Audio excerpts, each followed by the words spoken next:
소정 씨, 피가. 너무 많이 나와요. 포기하지 마세요. 제발 버티세요. 이름은 묻지 않습니다. 흔적도 남기지 않아요. 새벽 3시, 그 시간만 기억하세요. 셔터가 반쯤만 올라간 세탁소 안쪽에서 희미한 불빛이 새어나왔다. 동탄 롯데캐슬 상가 2층. 24시간 편의점과 헬스장 사이에 자리한 클린앤케어 세탁소는 낮에는 평범한 동네 세탁소였지만 새벽이 되면 전혀 다른 얼굴을 드러냈다. 김소정은 작업대 위에 놓인 검은색 코트를 손가락 끝으로 조심스럽게 훑어내렸다. 고급 캐시미어 소재였다. 하지만 그녀가 집중한 것은 원단의 질이 아니었다. 코트의 안감 구석구석, 주머니 깊숙한 곳, 그리고 칼라 뒷면까지 세심하게 살폈다. 일반인이라면 절대 알아차릴 수 없는 미세한 섬유의 변화, 눌린 자국, 그리고 특정 화학물질의 잔여 냄새까지 그녀의 감각은 놓치지 않았다. 새벽 3시 12분. 소정은 손목 시계를 확인했다. 예정된 시간보다 12분이 지났다. 의뢰인은 늘 정확했다. 단 한 번도 약속 시간을 어긴 적이 없었는데 오늘은 달랐다. 세탁소 뒤편 비상구 쪽에서 조심스러운 발소리가 들렸다. 소정은 작업등을 조금 더 어둡게 조정했다. 문이 열리는 소리, 그리고 검은 마스크와 모자로 얼굴을 완전히 가린 사람이 들어섰다. 남성인지 여성인지조차 구분하기 어려운 차림이었다. 늦어서 죄송합니다. 목소리는 의도적으로 낮게 깔려 있었다. 의뢰인은 검은 쇼핑백을 작업대 위에 조용히 내려놓았다. 소정은 아무 말 없이 가방 안을 확인했다. 회색 정장 재킷 한 벌, 검은색 슬랙스, 그리고 흰색 드레스 셔츠. 언뜻 보기엔 평범한 정장 세트였다. 하지만 소정의 손가락이 재킷의 소매 부분을 스치는 순간 그녀의 표정이 미세하게 굳어졌다. 섬유 사이사이에 박힌 미세한 입자들. 일반 세탁으로는 절대 제거할 수 없는 특수한 물질이었다. 그녀는 이런 종류의 의뢰를 받은 것이 이번이 처음이 아니었다.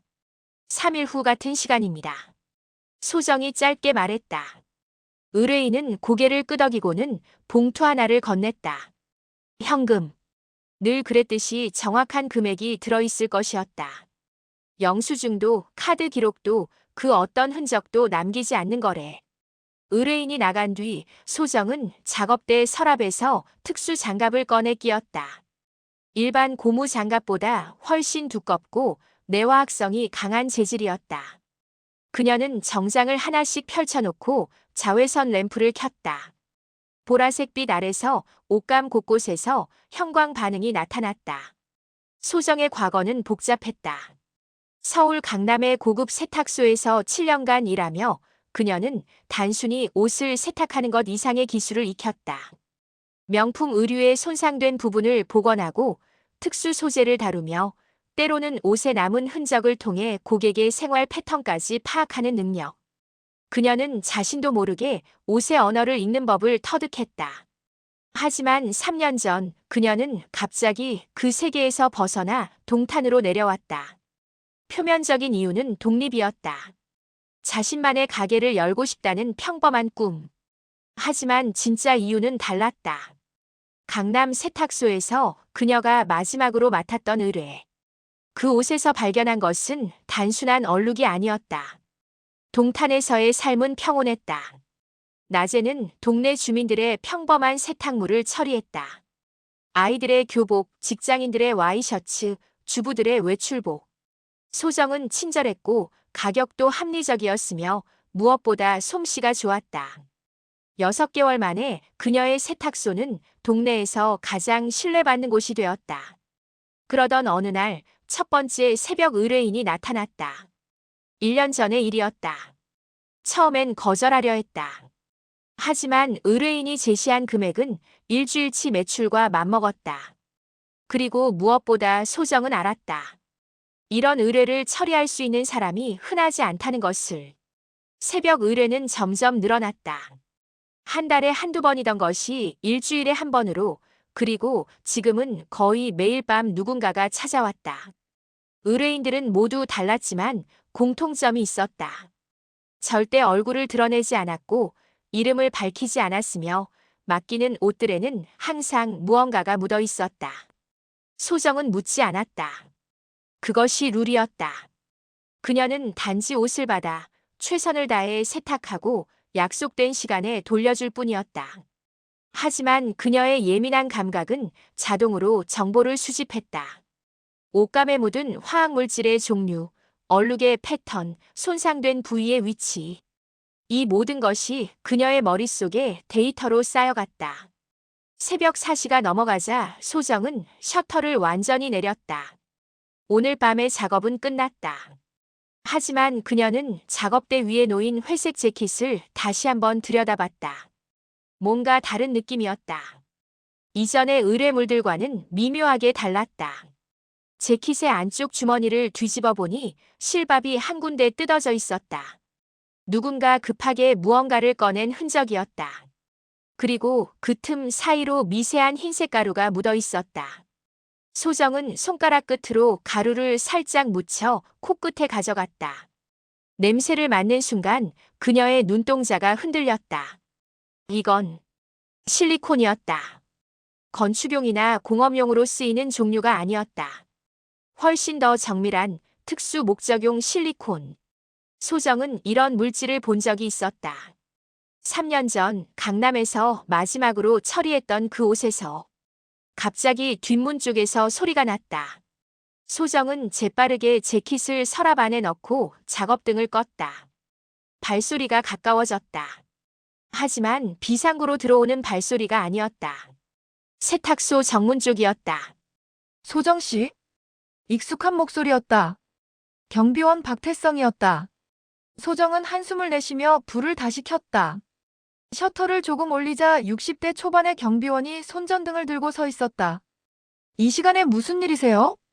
소정이 최대한 자연스럽게 물었다. 박태성은 의심스러운 눈빛으로 세탁소 안을 훑어봤다. 요즘 자주 늦게까지 일하시네요. 혹시 무슨 문제라도? 밀린 작업이 좀 있어서요. 낮에는 손님들 때문에 집중이 안 돼서. 박태성은 고개를 끄덕였지만 완전히 납득한 표정은 아니었다. 그는 이 상가에서 3년째 야간 근무를 하고 있었다. 건물의 모든 소리와 움직임을 꿰뚫고 있는 사람이었다. 그러시군요. 근데 새벽에 가끔 이 근처에서 사람들이 오가는 걸 봤어요. CCTV 사각지대 쪽으로요. 소정의 심장이 빠르게 뛰기 시작했다. 하지만 그녀는 표정 하나 변하지 않았다. 그래요? 저는 못 봤는데요. 혹시 문제가 될 만한 건가요? 아니, 그냥 조심하시라고요. 요즘 세상이 워낙. 박태성은 더 이상 말을 잇지 않고 돌아섰다. 하지만 그의 뒷모습에서 소정은 확신을 읽을 수 있었다. 그는 의심하고 있었다. 그리고 계속 지켜볼 것이었다. 문을 닫은 소정은 서랍을 다시 열었다. 회색 재킷이 그녀를 올려다보고 있었다. 아니, 정확히는 그 안에 숨겨진 비밀이 그녀를 응시하고 있었다. 이 옷의 주인은 누구일까? 그리고 왜 이런 옷을 새벽에 몰래 세탁해야 할까? 소정은 알고 있었다. 이 의뢰는 이전의 것들과 다르다는 것을. 그리고 이것이 그녀를 다시 3년 전의 그 순간으로 끌고 갈지도 모른다는 것을. 휴대전화가 울렸다. 새벽 4시 32분. 저장되지 않은 번호였다. 소정은 한참을 망설이다 전화를 받았다. 상대방은 아무 말도 하지 않았다. 하지만 숨소리가 들렸다. 그리고 10초 후 전화는 끊어졌다. 소정은 전화기를 내려놓고 창밖을 바라봤다. 동탄의 새벽은 조용했다. 하지만 그 고요함 뒤에 무언가가 꿈틀대고 있었다. 그녀는 느낄 수 있었다. 폭풍 전의 고요함을. 여러분, 이 이야기가 궁금하시다면 구독과 좋아요, 알림 설정 부탁드립니다. 김소정의 비밀스러운 여정은 이제 막 시작되었습니다. 아침 9시 클린앤케어 세탁소는 다시 평범한 동네 가게가 되었다. 소정은 카운터 뒤에서 밝은 미소로 손님들을 맞았다. 밤의 피로는 커피 2잔으로 지워냈고 어젯밤의 일은 그녀의 표정 어디에서도 찾아볼 수 없었다. 소정 씨, 여기요. 문이 열리며 익숙한 얼굴이 들어섰다. 윤상우였다. 40대 중반의 그는 깔끔한 인상에 항상 정돈된 옷차림을 하고 있었다. 재개발 사업 쪽에서 일한다고 들었지만 구체적인 이야기는 나눈 적이 없었다. 그는 말수가 적은 편이었다. 안녕하세요, 윤 선생님. 오늘도 패딩이세요? 소정이 물었다. 윤상우는 검은색 패딩 점퍼를 카운터 위에 올려놓았다. 고급 브랜드였다. 캐나다 구스나 몽클레르는 아니었지만 가격대가 만만치 않은 제품이었다. 네, 이번 주말에 입어야 해서요. 금요일까지 가능할까요? 물론이죠. 특별히 신경 쓸 부분 있으세요? 아니요, 평소처럼만 해주시면 됩니다. 윤상우는 영수증을 받고 나갔다. 그가 문을 나서는 것을 확인한 소정은 패딩을 들어 살펴봤다. 겉보기엔 깨끗했다. 하지만 그녀의 습관은 모든 옷을 꼼꼼히 확인하는 것이었다. 패딩의 주머니를 하나씩 뒤집어 보았다. 왼쪽 안쪽 주머니에서 뭔가 작은 것이 손에 걸렸다. 소정은 그것을 조심스럽게 꺼냈다. 천 조각이었다. 가로 세로 3cm 정도의 작은 조각. 재질은 어젯밤 새벽 의뢰인이 맡긴 회색 재킷과 똑같았다. 소정의 손이 미세하게 떨렸다. 이건 우연이 아니었다. 그녀는 재빨리 주변을 둘러봤다. 다행히 다른 손님은 없었다. 그녀는 천 조각을 작업실 안쪽으로 가져갔다. 자외선 램프 아래에 천 조각을 놓자 어젯밤 재킷과 동일한 형광 반응이 나타났다. 그리고 천 조각의 가장자리에는 미세한 흰색 가루가 묻어 있었다. 실리콘. 정확히 같은 종류의 실리콘이었다. 소정은 윤상우의 패딩을 다시 펼쳤다. 이번에는 더 세밀하게 살폈다. 패딩의 안감 솔기 부분, 지퍼 안쪽, 그리고 칼라 뒷면까지. 5분간의 검사 끝에 그녀는 발견했다. 오른쪽 소매 안쪽에 미세한 찢어짐이 있었다. 그리고 그 부분에서도 동일한 실리콘 가루가 검출되었다. 이건 단순한 우연이 아니었다. 윤상우와 새벽 의뢰인들 사이에는 연결고리가 있었다. 하지만 어떤 연결고리일까? 윤상우는 낮에 당당하게 찾아오는 단골 고객이었다. 새벽 의뢰인들과는 완전히 다른 방식으로 행동했다. 소정은 지난 1년간의 윤상우의 방문 기록을 떠올렸다. 그는 한 달에 2~3번 정도 찾아왔다. 주로 재킷이나 코트, 그리고 패딩. 계절과 관계없이 비슷한 종류의 의류였다. 그리고 그는 항상 금요일까지 찾아갔다. 주말에 입기 위해서라고 했다. 갑자기 문이 열렸다. 소정은 재빨리 패딩을 접어 세탁 대기함에 넣었다. 들어온 사람은 30대 후반의 여성이었다. 아파트 단지에서 자주 보는 얼굴이었다. 안녕하세요. 드레스 맡겼던 거 찾으러 왔어요. 아, 네. 잠시만요.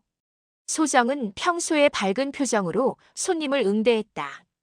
하지만 그녀의 머릿속은 복잡하게 돌아가고 있었다. 윤상우의 패딩을 어떻게 처리해야 할까? 평소처럼 세탁해서 돌려줘야 할까? 아니면 손님이 나간 후 소정은 다시 패딩을 꺼냈다. 그녀는 결정을 내렸다. 일단 증거를 확보해야 했다. 휴대전화로 패딩의 찢어진 부분과 천 조각, 그리고 자외선 램프 아래의 형광 반응을 사진으로 남겼다. 사진은 암호화된 폴더에 저장했다. 정오가 지나자 세탁소는 한산해졌다. 점심시간이었다. 소정은 잠깐 외출한다는 팻말을 걸고 밖으로 나왔다. 목적지는 상가 1층의 편의점이었다. 편의점 카운터에는 20대 초반의 아르바이트생이 앉아 있었다. 소정은 커피를 하나 집어들고 계산대로 갔다. 혹시 어제 새벽에 근무하셨어요? 소정이 조심스럽게 물었다. 아르바이트생은 고개를 저었다. 아니요, 저는 낮 시간만 나와요. 새벽 타임은 다른 분이 하시는데. 아, 그렇구나. 괜찮아요. 소정은 커피를 들고 나왔다. 하지만 편의점 문을 나서는 순간 누군가와 부딪힐 뻔했다. 박태성이었다. 어머, 죄송해요. 아니에요. 점심 드세요? 박태성의 눈빛이 여전히 예리했다. 그는 소정이 편의점에서 나오는 것을 지켜보고 있었던 것 같았다. 네, 커피 좀 사러. 소정 씨, 혹시 시간 있으시면 잠깐 이야기 좀 할 수 있을까요? 소정의 등에서 식은땀이 흘렀다. 하지만 그녀는 침착하게 대답했다. 무슨 일이신데요? 여기서 말하긴 그러니까. 잠깐 저쪽 벤치로 갈까요? 박태성은 상가 뒤편의 작은 휴게 공간을 가리켰다. 소정은 거절할 수 없었다. 두 사람은 나란히 벤치에 앉았다. 사실은요. 박태성이 입을 열었다. 그의 목소리는 낮았지만 단호했다. 지난 3개월간 제가 근무일지를 쓰면서 이상한 패턴을 발견했어요. 새벽 2시에서 4시 사이 소정 씨 세탁소 쪽에서 움직임이 있더라고요. 제가 야간 작업을 하니까요. 그게 아니라요. CCTV에는 안 잡히는데 소리는 들려요. 비상구 쪽 문이 열리는 소리, 발소리, 그리고 차 소리. 근데 CCTV에는 아무것도 안 찍혀 있어요. 소정은 침묵했다. 박태성은 계속 말을 이었다. 저는 경찰에 신고하거나 그럴 생각은 없어요. 그냥 혹시 위험한 일에 휘말리신 건 아닌가 걱정돼서요. 이 동네에서 3년 동안 일하면서 소정 씨가 좋은 분이라는 건 알거든요. 감사합니다. 하지만 걱정하실 일은 없어요. 정말 단순한 야간 작업일 뿐이에요. 그럼 됐습니다. 근데 혹시 도움이 필요하시면 언제든 말씀하세요. 제가 할 수 있는 건 도와드릴게요. 박태성은 일어섰다. 소정도 따라 일어났다. 그들은 헤어졌지만 소정은 알고 있었다. 박태성은 여전히 의심하고 있었고 계속 지켜볼 것이었다. 세탁소로 돌아온 소정은 윤상우의 패딩을 작업대 위에 올려놓았다. 이제 선택을 해야 했다. 그냥 모른 척하고 세탁해서 돌려줄 것인가 아니면 더 깊이 파고들 것인가. 그녀는 3년 전을 떠올렸다. 강남 세탁소에서 마지막으로 맡았던 그 옷. 고급 수트였다. 겉보기엔 평범했지만 소정의 예민한 감각이 무언가를 감지했다. 재킷 안쪽에서 발견한 미세한 혈흔. 그리고 특수한 화학물질의 흔적. 당시 소정은 경찰에 신고할지 고민했다. 하지만 결국 하지 않았다. 대신 그녀는 그 세탁소를 그만두고 동탄으로 내려왔다. 안전한 거리를 두기 위해서. 하지만 이제 그 과거가 다시 그녀를 찾아온 것 같았다. 오후 3시 세탁소 문이 다시 열렸다. 이번에는 배달 기사였다. 그는 작은 상자를 건넸다. 클린앤케어 세탁소 맞죠? 택배 왔어요. 저 주문한 거 없는데요. 발신인이 없네요. 확인해 보세요. 배달 기사는 서명을 받고 떠났다. 소정은 상자를 열었다. 안에는 USB 메모리 하나가 들어있었다. 그리고 손글씨로 쓴 쪽지. 당신이 찾는 답이 여기 있습니다. 하지만 열기 전에 신중하게 생각하세요. 이 문을 열면 돌아갈 수 없습니다. 소정의 손이 떨렸다. 이건 함정일까 아니면 진짜 정보일까? 그녀는 USB를 손에 쥐고 한참을 망설였다. 하지만 결국 그녀는 노트북을 켜고 USB를 삽입했다. 파일이 하나 있었다. 진실. MP4. 소정은 파일을 클릭했다. 화면에 영상이 재생되기 시작했다. 어두운 공간, 누군가의 손이 무언가를 작업하고 있었다. 그리고 그 옆에는 회색 재킷이 놓여 있었다. 어젯밤 새벽 의뢰인이 맡긴 바로 그 재킷. 영상은 3분 정도였다. 마지막 장면에서 카메라가 천천히 이동하며 작업하는 사람의 옆 얼굴을 비췄다. 소정은 숨이 멎었다. 윤상우였다. 저녁 7시 세탁소 문을 닫을 시간이었다. 하지만 소정은 셔터를 내리지 않았다. USB에 담긴 영상이 머릿속에서 떠나지 않았다. 윤상우가 회색 재킷을 다루는 장면, 그의 손에서 무언가를 꺼내는 모습, 그리고 재킷의 안감을 조심스럽게 뜯어내는 과정. 영상의 마지막 부분에서 윤상우는 재킷 안에서 작은 물체를 꺼냈다. 화질이 선명하지 않아 정확히 무엇인지는 알 수 없었지만 그것은 금속성 물체로 보였다. 그리고 그는 그것을 검은 케이스에 넣어 어딘가로 옮겼다. 소정은 윤상우의 패딩을 다시 펼쳤다. 이번에는 안감까지 완전히 뒤집어 살폈다. 그리고 발견했다. 패딩의 아래쪽 안감 봉제선이 일부 뜯어져 있었다. 누군가 안감 사이에 무언가를 숨겼다가 다시 꺼낸 흔적이었다. 소정은 봉제선을 조심스럽게 더 벌렸다. 안감 사이의 공간은 비어 있었지만 안쪽 천에 미세한 자국이 남아 있었다. 평평한 물체가 오랫동안 눌려 있었던 흔적. 그리고 그 주변으로 실리콘 가루가 미세하게 묻어 있었다. 휴대전화가 울렸다. 저장되지 않은 번호였다. 소정은 긴장하며 전화를 받았다. 받으셨군요. 변조된 목소리였다. 남성인지 여성인지 구분할 수 없었다. 누구세요? 그건 중요하지 않아요. 중요한 건 당신이 지금 위험한 상황에 있다는 거죠. 무슨 말씀이신지. 윤상우. 그 사람은 당신이 생각하는 것보다 훨씬 더 깊이 관여되어 있어요. 그리고 당신은 이미 너무 많이 알아버렸죠. 소정의 심장이 빠르게 뛰었다. 전화 속 목소리는 계속 이어졌다. 오늘 밤 새벽 2시. 장소는 따로 문자로 보내드릴게요. 거기서 만나요. 당신이 원하는 모든 답을 드리겠습니다. 잠깐만요. 왜 제가 당신을 믿어야 하죠? 믿지 않아도 상관없어요. 하지만 당신은 올 거예요. 왜냐하면 이미 호기심이 당신을 잡아먹고 있으니까. 전화가 끊어졌다. 소정은 전화기를 내려놓고 한참을 멍하니 앉아 있었다. 그녀는 알고 있었다. 이 제안을 받아들이는 순간 그녀는 더 이상 평범한 세탁소 주인으로 돌아갈 수 없다는 것을. 오후 8시 마지막 손님이 다녀간 후 소정은 셔터를 내렸다. 그리고 작업실 안쪽 서랍을 열었다. 가장 아래 칸에는 3년 전 강남에서 가져온 물건들이 있었다. 그 중에는 작은 녹음기와 소형 카메라가 포함되어 있었다. 당시 그녀는 만약을 대비해 증거를 남기려 했었다. 소정은 녹음기와 카메라를 확인했다.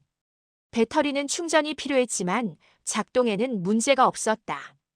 그녀는 두 기기를 충전하면서 오늘 밤의 계획을 세웠다.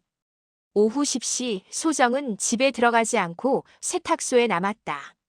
그녀는 작업실 안쪽 간이 침대에 누워 눈을 감았다. 하지만 잠은 오지 않았다. 머릿속에서는 수많은 시나리오가 돌아갔다.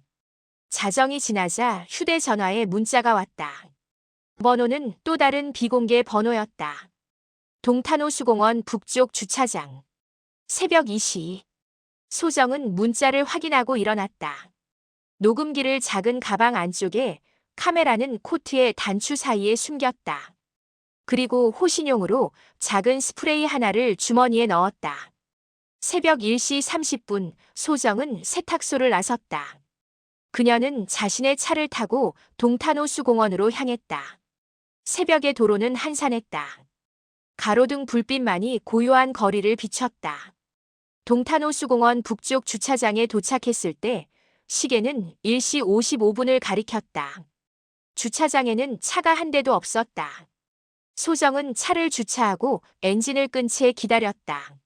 정확히 2시 검은색 세단 한 대가 주차장으로 들어왔다. 차는 소정의 차에서 10m 정도 떨어진 곳에 멈췄다. 하지만 차 안에서 아무도 내리지 않았다. 5분이 지났다. 소정은 참지 못하고 차에서 내렸다. 그녀가 검은 세단 쪽으로 걸어가는 순간 뒷좌석 창문이 내려갔다. 타세요. 목소리는 전화에서 들었던 변조된 목소리가 아니었다. 평범한 중년 남성의 목소리였다. 소정은 잠시 망설이다가 차에 탔다. 뒷좌석에는 50대 초반으로 보이는 남성이 앉아 있었다. 정장 차림에 안경을 쓴 그는 회사원처럼 보였다. 하지만 그의 눈빛은 예사롭지 않았다. 김소정 씨, 처음 뵙겠습니다. 제 소개는 생략하겠습니다. 중요한 건 제가 누구냐가 아니라 제가 무엇을 알고 있느냐니까요. USB를 보낸 분이 당신인가요? 그렇습니다. 그리고 지난 1년간 당신 세탁소에 찾아온 새벽 의뢰인들을 조직한 것도 저입니다. 소정은 놀라움을 감추지 못했다. 남성은 계속 말을 이어갔다. 우리는 특수한 일을 처리하는 조직입니다. 합법과 불법의 경계선에 있는 일들이죠. 그리고 우리에게는 믿을 수 있는 세탁 전문가가 필요했습니다. 당신의 과거 경력을 알게 된 우리는 당신을 선택했죠. 그래서 저를 이용한 거군요. 이용이라기보다는 협력이라고 하고 싶습니다. 우리는 당신에게 정당한 대가를 지불했고 당신도 그 대가를 받아들였습니다. 그럼 윤상우는요? 그 사람도 당신 조직의 일원인가요? 남성의 표정이 처음으로 변했다. 그는 잠시 침묵하다가 대답했다. 아닙니다.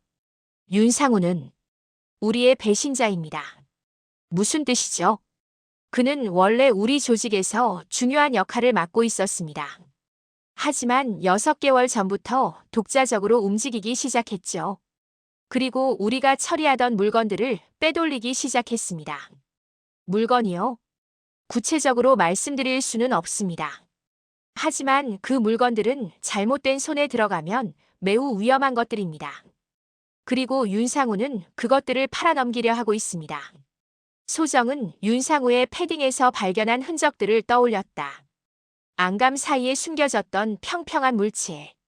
그것이 바로 남성이 말하는 물건이었을 것이다. 그래서 저에게 무엇을 원하시는 건가요? 간단합니다.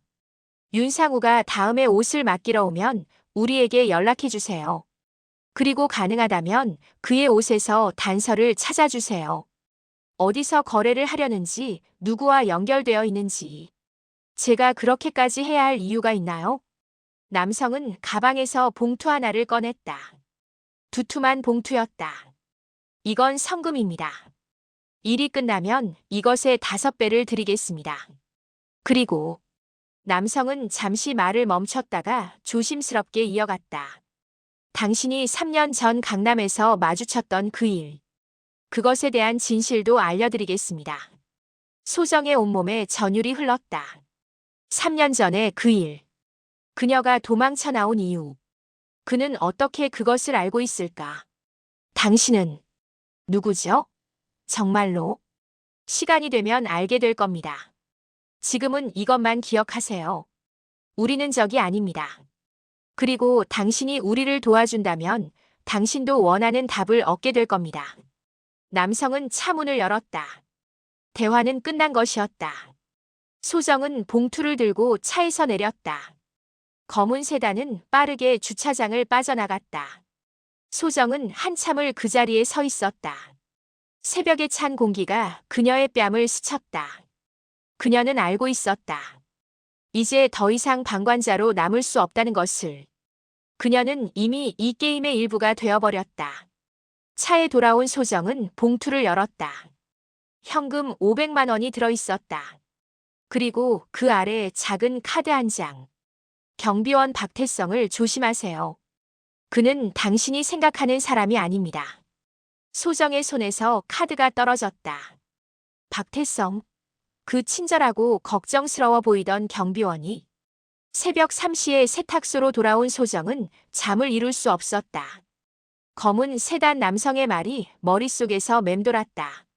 그리고 마지막에 받은 카드의 경고. 박태성을 조심하라고. 도대체 그가 누구라는 걸까? 소정은 노트북을 켜고 지난 3개월간의 CCTV 영상을 다시 확인했다. 세탁소 내부에만 설치된 카메라였지만 입구 쪽은 일부 볼 수 있었다. 그녀는 박태성이 지나가는 장면들을 하나씩 체크했다. 대부분은 평범한 순찰이었다. 하지만 한 가지 이상한 패턴을 발견했다. 새벽 의뢰인이 다녀간 날 박태성은 항상 30분 이내에 세탁소 앞을 지나갔다. 우연치고는 너무 정확한 타이밍이었다. 소정은 더 과거의 영상을 찾았다. 6개월 전 윤상우가 처음 단골이 되었던 시기. 그리고 발견했다. 윤상우가 세탁소를 나가는 장면에서 멀리 복도 끝에 서 있는 박태성의 모습이 포착되었다. 그는 윤상우를 지켜보고 있었다. 아침 8시 소정은 평소보다 일찍 세탁소 문을 열었다. 카운터를 정리하던 중 문이 열렸다. 예상대로 박태성이었다. 어머, 일찍 오셨네요. 박태성이 밝게 인사했다. 하지만 소정은 이제 그의 눈빛 뒤에 숨은 무언가를 느낄 수 있었다. 밤 근무 끝나고 바로 왔어요. 혹시 커피 한 잔 하실래요? 아, 괜찮아요. 바쁘신데. 아니에요. 저도 마침 커피 마시려던 참이었어요. 박태성은 자연스럽게 카운터 안쪽으로 들어왔다. 소정은 커피를 내리면서 그의 움직임을 주시했다. 그는 슬쩍슬쩍 세탁소 내부를 훑어보고 있었다. 소정 씨, 요즘 컨디션이 안 좋아 보여요. 혹시 무슨 걱정거리라도? 아니요, 그냥 좀 피곤해서요. 새벽까지 일하시니까 그렇죠. 근데 말이에요. 박태성은 커피를 한 모금 마시고 조심스럽게 말을 이었다. 어제 새벽에 이상한 차를 봤어요. 주차장에 잠깐 섰다가 간 검은 세단이었는데 번호판이 가려져 있더라고요. 소정의 심장이 철렁 내려앉았다. 그는 알고 있었다. 그녀가 어젯밤 누군가를 만났다는 것을. 그래요? 저는 몰랐는데. 그럴 수도 있죠. 근데 그 차가 호수공원 쪽으로 갔더라고요. 혹시 그쪽에 아는 분이라도 계세요? 아니요. 그렇군요. 그냥 궁금해서 여쭤봤어요. 박태성은 커피를 다 마시고 일어섰다. 문을 나가기 전 그는 돌아서서 말했다. 소정 씨, 위험한 일은 하지 마세요. 이 동네는 생각보다 복잡한 곳이에요. 그의 말투는 경고였다. 아니, 협박에 가까웠다. 소정은 그가 완전히 나갈 때까지 기다렸다가 문을 잠갔다. 그녀는 휴대전화를 꺼내 어젯밤 만난 남성의 연락처를 찾았다. 하지만 번호는 저장되어 있지 않았다. 그때 문자가 왔다. 박태성이 움직이기 시작했습니다. 조심하세요. 그리고 윤상우의 패딩을 절대 돌려주지 마세요. 소정은 작업실로 들어가 윤상우의 패딩을 다시 확인했다. 세탁은 이미 끝난 상태였다. 금요일, 오늘이 바로 윤상우가 찾으러 오기로 한 날이었다. 오전 10시 세탁소에 손님들이 들어오기 시작했다. 소정은 최대한 평소처럼 일했다. 하지만 마음 한편으로는 계속 문을 주시했다. 윤상우는 언제 올까? 정오가 지났다. 점심시간이 끝날 무렵 드디어 윤상우가 나타났다. 그는 평소와 다름없이 침착한 표정으로 들어왔다. 안녕하세요. 패딩 찾으러 왔습니다. 아, 네. 잠시만요. 소정은 작업실로 들어가 패딩을 가져왔다. 하지만 건네주는 대신 카운터 위에 올려놓았다. 윤 선생님, 혹시 잠깐 여쭤봐도 될까요? 윤상우의 표정이 미세하게 굳었다. 네, 무슨 일이신데요? 이 패딩의 안감이 일부 뜯어져 있었어요. 수선이 필요할 것 같은데 괜찮으실까요? 아, 그래요? 어디가요? 소정은 패딩의 아래쪽 안감을 가리켰다. 윤상우는 그것을 자세히 들여다봤다. 그의 얼굴에서 순간적으로 긴장이 스쳤다. 이 정도면 괜찮을 것 같은데요. 안쪽에 혹시 중요한 걸 넣으셨던 건 아니죠? 분실된 게 있는지 확인해 보세요. 윤상우는 패딩을 들어 주머니들을 하나씩 확인했다. 그의 손가락이 안쪽 주머니에 닿는 순간 움직임이 멈췄다. 뭔가를 찾지 못한 것이다. 다 있네요. 감사합니다. 그는 서둘러 패딩을 받아들고 계산을 했다. 하지만 세탁소를 나가기 전 그는 소정을 돌아보며 물었다. 혹시 세탁하면서 주머니에서 뭔가 나온 건 없었나요? 작은 천 조각 같은 거. 아니요, 없었어요. 거짓말이었다. 소정은 그 천 조각을 여전히 가지고 있었다. 윤상우는 잠시 그녀를 응시하다가 고개를 끄덕이고 나갔다. 그가 나간 직후 소정의 휴대전화가 울렸다. 윤상우의 번호였다.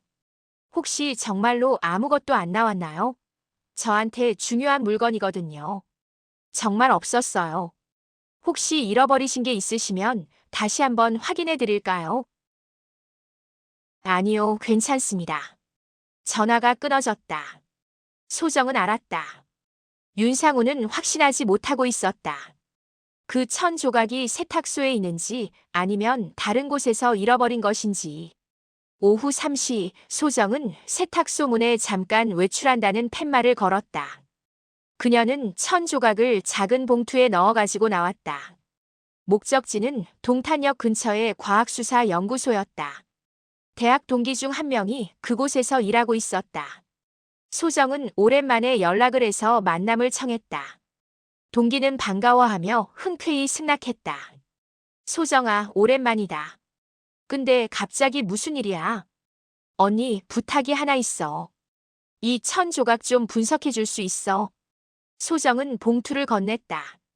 동기는 1,000조각을 꺼내 자세히 살펴봤다. 이게 뭔데? 사건이라도 있었어? 아니, 그냥 궁금해서. 이 천이 어떤 용도로 쓰이는 건지, 그리고 여기 묻은 가루가 뭔지 알고 싶어서. 알았어.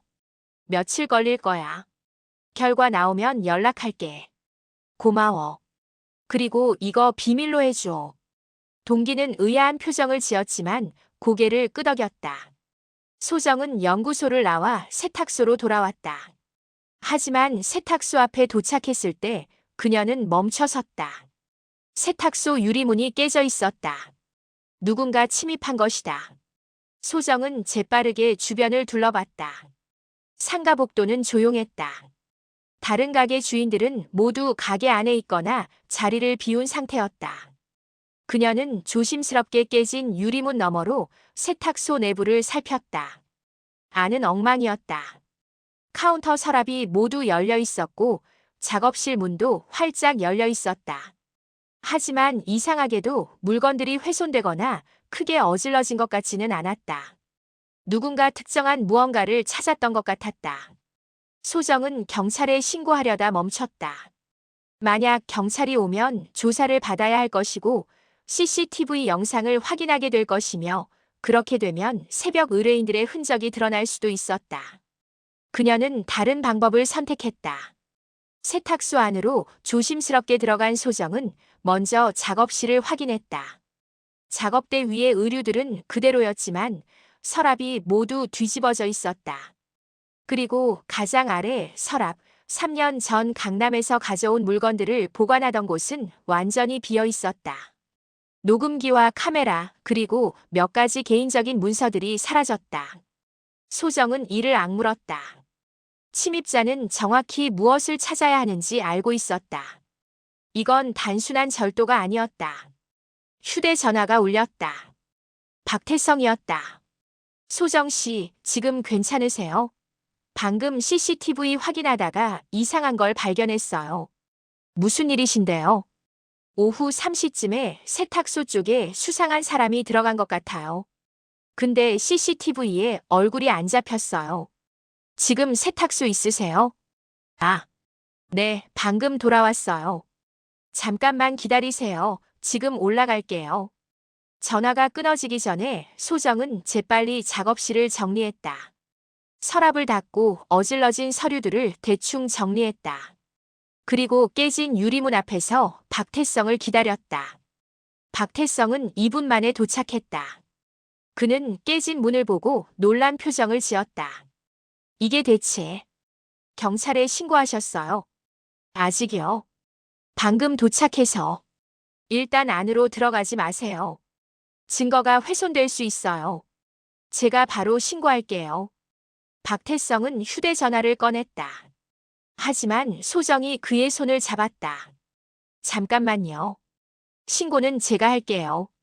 일단 안에 뭐가 없어졌는지 확인부터 해야 할 것 같아서요. 하지만 괜찮아요. 제가 알아서 할게요. 걱정해 주셔서 감사합니다. 박태성은 망설이다가 고개를 끄덕였다. 하지만 그의 눈빛은 여전히 의심스러워 보였다. 그럼 필요하시면 언제든 연락하세요. CCTV 영상도 확인해 드릴 수 있으니까요. 감사합니다. 박태성이 떠난 후 소정은 다시 작업실로 들어갔다.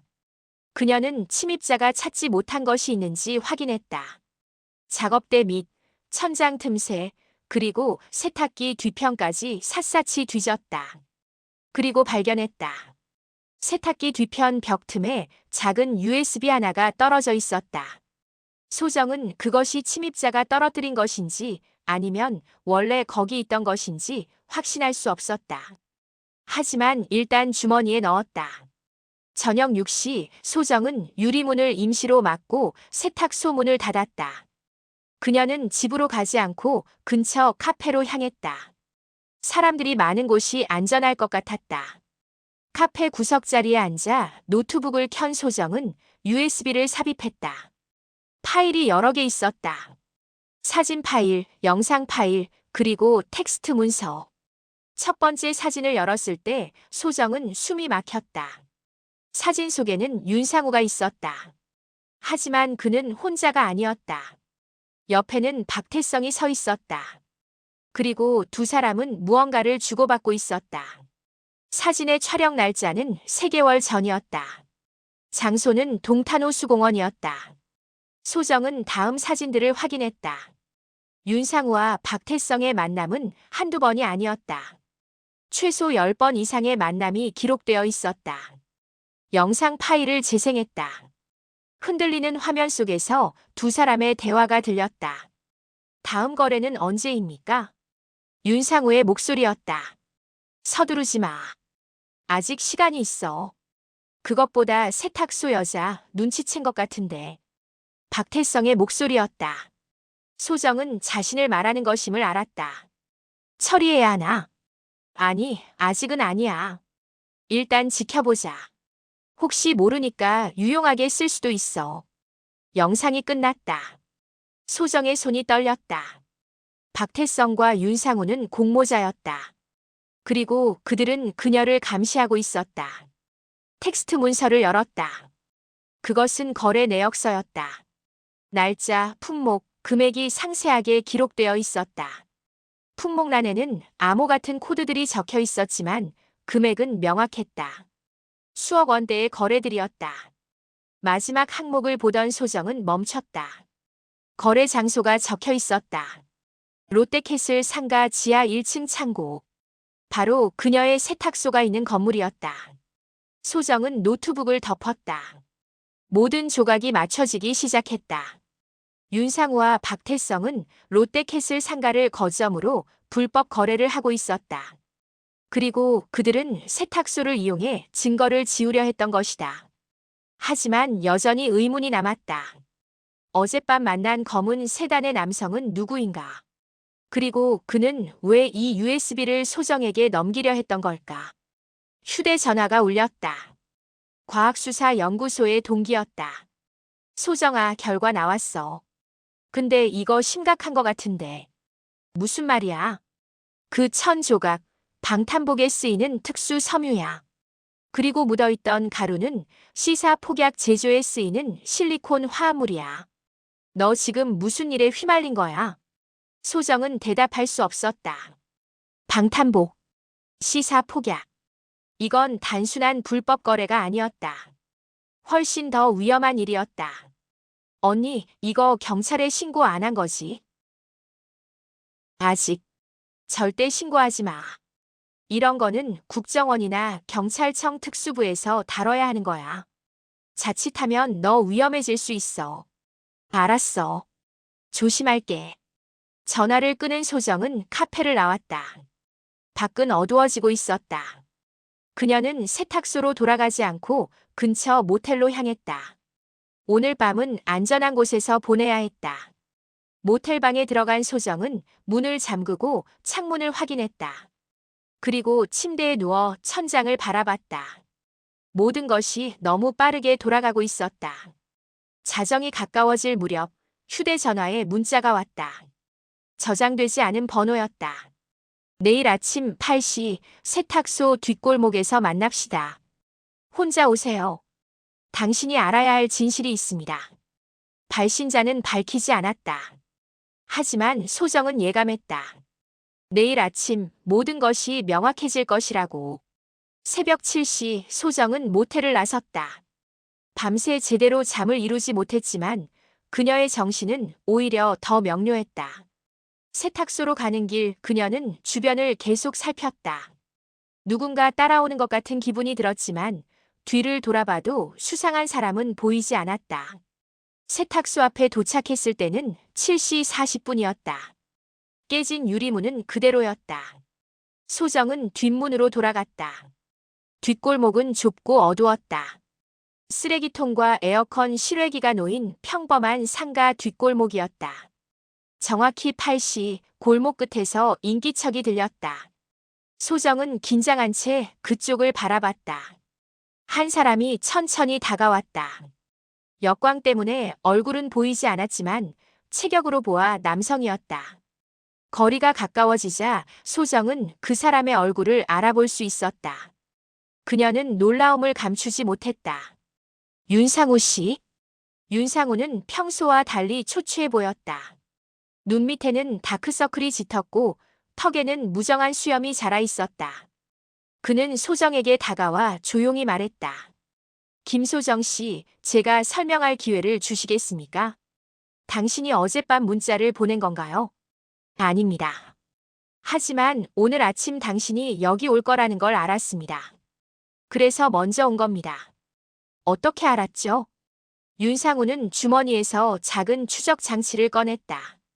박태성이 당신 차에 이걸 달아뒀습니다. 저도 같은 시스템에 접근할 수 있어서 당신의 위치를 알 수 있었습니다. 소정은 자신의 차를 돌아봤다. 세탁소 앞에 주차된 차는 평범해 보였다. 왜 박태성이 저를 추적하는 거죠? 그건 복잡한 이야기입니다. 일단 안전한 곳으로 가야 합니다. 여기는 위험합니다. 윤상우는 주변을 경계하며 말했다. 소정은 잠시 망설이다가 고개를 끄덕였다. 그녀에게는 답이 필요했다. 두 사람은 세탁소에서 10분 거리에 있는 24시간 패밀리 레스토랑으로 향했다. 아침 시간이라 손님이 별로 없었다. 그들은 가장 구석 자리에 앉았다. 천천히 설명해 주세요. 당신이 누구고 무슨 일에 연루된 건지. 소정이 먼저 입을 열었다. 윤상우는 한숨을 내쉬며 이야기를 시작했다. 저는 원래 재개발 사업을 하는 평범한 사업가였습니다. 5년 전까지는요. 그때 한 프로젝트를 맡았는데 거기서 이상한 사람들을 만나게 됐습니다. 어떤 사람들이죠? 겉으로는 투자자들이었습니다. 하지만 실제로는 불법 무기 거래상들이었죠. 그들은 재개발 사업을 이용해서 자금을 세탁하고 건물 지하를 창고로 사용했습니다. 윤상우는 잠시 말을 멈추고 커피를 한 모금 마셨다. 처음엔 몰랐습니다. 하지만 알게 된 순간 빠져나올 수 없었어요. 그들은 제 가족을 인질로 잡았습니다. 말 그대로요. 제 아내와 딸이 그들의 감시 아래 있습니다. 그래서 당신은 그들을 위해 일한 거군요. 맞습니다. 저는 그들이 시키는 대로 했습니다. 거래 장소를 물색하고 자금을 세탁하고 때로는 물건을 옮기기도 했습니다. 그러다 6개월 전 저는 결심했습니다. 이 상황에서 벗어나야겠다고. 어떻게요? 증거를 모으기 시작했습니다. 거래 내역, 사진, 녹음 파일. 그리고 가장 중요한 것은 그들이 다루는 물건의 실체를 파악하는 거였습니다. 윤상우는 휴대전화를 꺼내 사진 한 장을 보여줬다. 사진 속에는 작은 금속 장치가 있었다. 소정은 그것이 무엇인지 알 수 없었다. 이게 뭔가요? 원격 기폭 장치입니다. 시사 폭약과 함께 사용됩니다. 이것들은 북한을 경유해서 중동으로 밀반출되고 있습니다. 소정은 숨이 막혔다. 이건 단순한 불법 거래가 아니었다. 국제적인 무기 밀매였다. 그래서 당신은 이 증거들을 옷에 숨겨서 제 세탁소에 맡긴 건가요? 정확합니다. 저는 당신의 능력을 알고 있었습니다. 강남에서의 경력도요. 당신이라면 제가 옷에 숨긴 것들을 눈치챌 거라고 생각했습니다. 그럼 일부러 흔적을 남긴 건가요? 그렇습니다. 하지만 당신이 이렇게 빨리 그리고 깊이 파고들 줄은 몰랐습니다. 솔직히 당신이 그냥 무시하고 넘어갈 거라고 생각했는데. 윤상우는 쓴웃음을 지었다. 그런데 왜 직접 경찰이나 국정원에 신고하지 않았나요? 할 수 없었습니다. 이 조직은 내부에 경찰 인맥이 있습니다. 제가 신고하는 순간 제 가족이 위험해집니다. 그래서 저는 다른 방법을 찾았습니다. 다른 방법이요? 맞습니다. 이 조직의 라이벌 조직에 접촉했습니다. 그들도 같은 사업을 하지만 더 조직적이고 프로페셔널하죠. 저는 그들에게 이 조직의 정보를 넘기는 대신 제 가족의 안전을 보장받으려 했습니다. 소정은 이해했다. 어젯밤 만난 검은 세단의 남성이 바로 그 라이벌 조직의 사람이었던 것이다. 그럼 박태성은요? 그는 어디 소속인가요? 박태성은 복잡합니다. 그는 원래 경찰이었습니다. 하지만 5년 전 부패 혐의로 쫓겨났죠. 그 후 이 조직에 들어왔습니다. 그는 감시 역할을 맡고 있습니다. 롯데캐슬 상가의 모든 움직임을 보고하는 거죠. 그럼 제 세탁소도 당연히 감시하고 있습니다. 특히 새벽 시간대의 당신 움직임은 완전히 파악하고 있습니다. 소정은 등골이 서늘해지는 것을 느꼈다.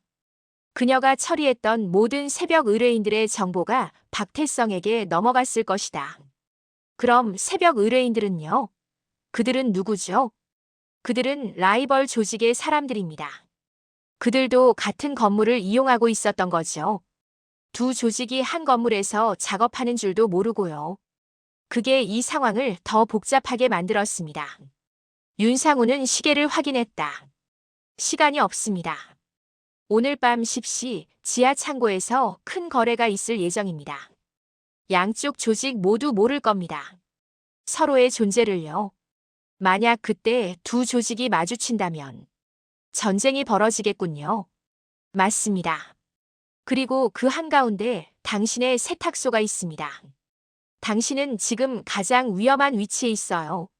소정은 손으로 얼굴을 감쌌다. 이 모든 상황이 너무 빠르게 돌아가고 있었다. 그럼 저는 어떻게 해야 하죠? 두 가지 선택지가 있습니다. 첫째, 지금 당장 동탄을 떠나세요. 최소 한 달은 돌아오지 마세요. 제가 이 상황을 정리할게요. 둘째는요. 저를 도와주세요. 당신만이 할 수 있는 일이 있습니다. 윤상우는 가방에서 작은 봉투를 꺼냈다. 안에는 마이크로칩이 들어있었다. 이건 GPS 추적기입니다. 오늘 밤 거래될 물건 중 하나에 이걸 붙여야 합니다. 그러면 우리는 최종 목적지를 알 수 있고 경찰에 제대로 된 증거와 함께 신고할 수 있습니다. 어떻게 붙이죠? 제가 거래 현장에 갈 수는 없잖아요. 방법이 있습니다. 오늘 오후 5시쯤 박태성이 당신 세탁소에 옷을 맡기러 올 겁니다. 검은색 코트입니다. 그 코트의 안주머니에 물건이 들어있을 거예요. 당신이 세탁하는 척하면서 그 물건에 이 칩을 붙이면 됩니다. 미쳤군요. 제가 왜 그런 위험한 일을. 당신 가족은 안전합니다. 하지만 제 가족은 아닙니다. 그리고 이 일이 실패하면 당신도 결코 안전하지 않을 겁니다. 박태성은 이미 당신을 의심하고 있어요. 소정은 창밖을 바라봤다. 평범한 아침 풍경이었다.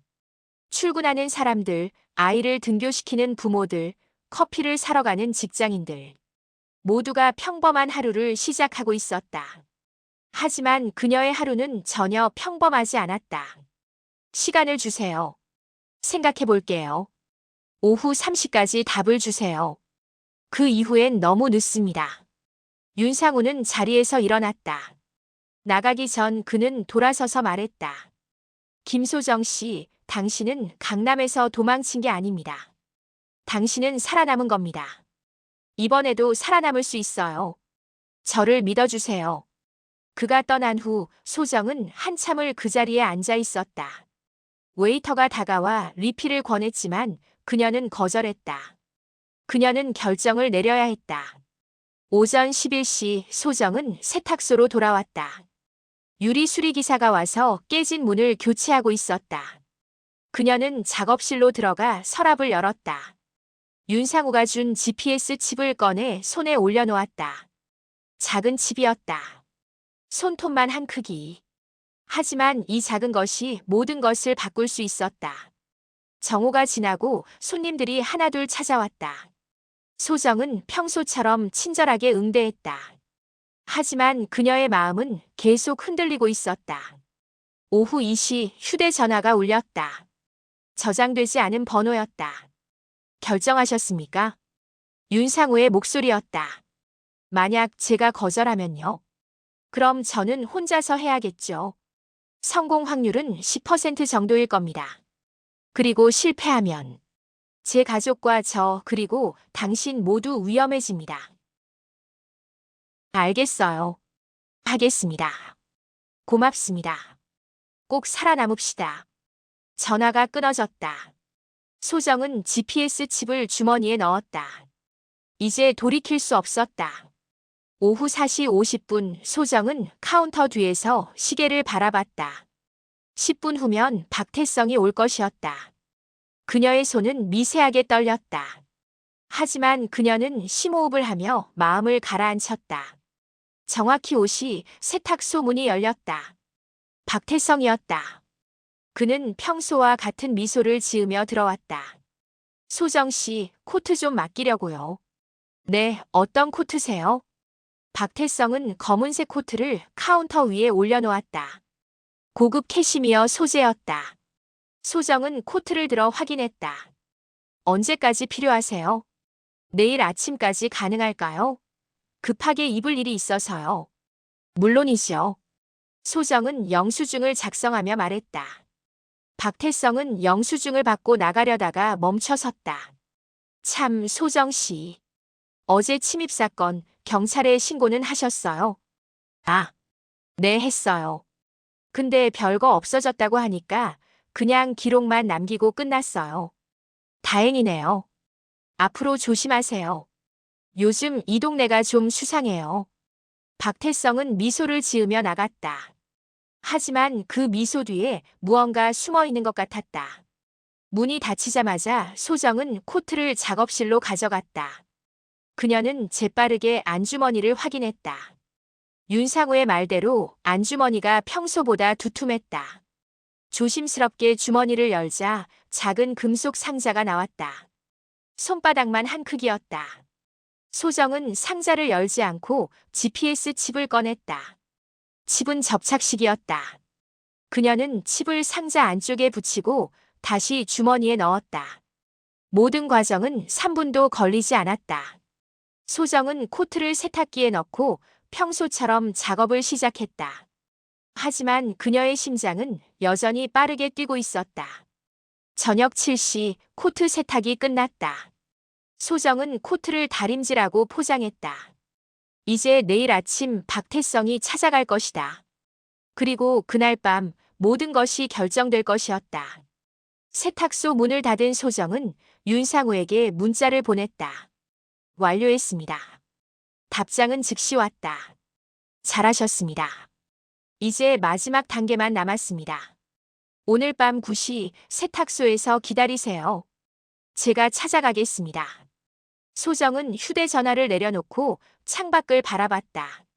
해가 지고 있었다. 그리고 곧 어둠이 찾아올 것이었다. 긴 밤이 시작되려 하고 있었다. 밤 9시 세탁소는 적막했다. 소정은 작업실 안에서 윤상우를 기다렸다. 밖에서는 가끔 차 지나가는 소리만 들렸다. 상가 건물은 대부분의 점포가 문을 닫았고 복도는 어두웠다. 9시 10분 뒷문을 두드리는 소리가 들렸다. 소정은 조심스럽게 문을 열었다. 윤상우였다. 하지만 그는 혼자가 아니었다. 뒤에 2명의 남성이 더 서 있었다. 놀라지 마세요. 이 사람들은 제 편입니다. 윤상우가 설명했다. 두 남성은 30대 후반으로 보였다. 정장 차림에 무전기를 들고 있었다. 전문가처럼 보였다. 이분들은 라이벌 조직에서 나온 분들입니다. 오늘 밤 작전을 함께 진행할 겁니다. 소정은 세 사람을 안으로 들였다. 그들은 작업실로 이동했다. 윤상우는 노트북을 꺼내 켰다. GPS 신호가 잡히고 있습니다. 박태성은 지금 자신의 차에 코트를 싣고 어딘가로 이동 중입니다. 노트북 화면에는 지도가 표시되어 있었다. 빨간 점이 움직이고 있었다. 방향은 롯데캐슬 상가 쪽이었다. 예상대로네요. 그는 지하 창고로 가고 있습니다. 한 남성이 말했다. 그는 자신을 팀장이라고 소개했다. 김소정 씨, 이제부터 중요합니다. 우리는 오늘 밤 두 조직의 거래를 모두 막아야 합니다. 그리고 당신은 이 건물의 구조를 가장 잘 아는 사람입니다. 제가 뭘 해야 하나요? 지하 창고로 가는 루트를 알려주세요. 그리고 비상구나 우회로가 있다면 그것도요. 소정은 잠시 생각했다. 롯데캐슬 상가 지하는 주차장과 창고로 나뉘어 있었다. 창고는 평소에 잠겨 있었지만 관리실 열쇠로 열 수 있었다. 지하로 가는 길은 두 곳입니다. 정면 계단과 화물용 엘리베이터. 비상구는 북쪽 끝에 하나 있습니다. 좋습니다. 우리는 비상구로 진입하겠습니다.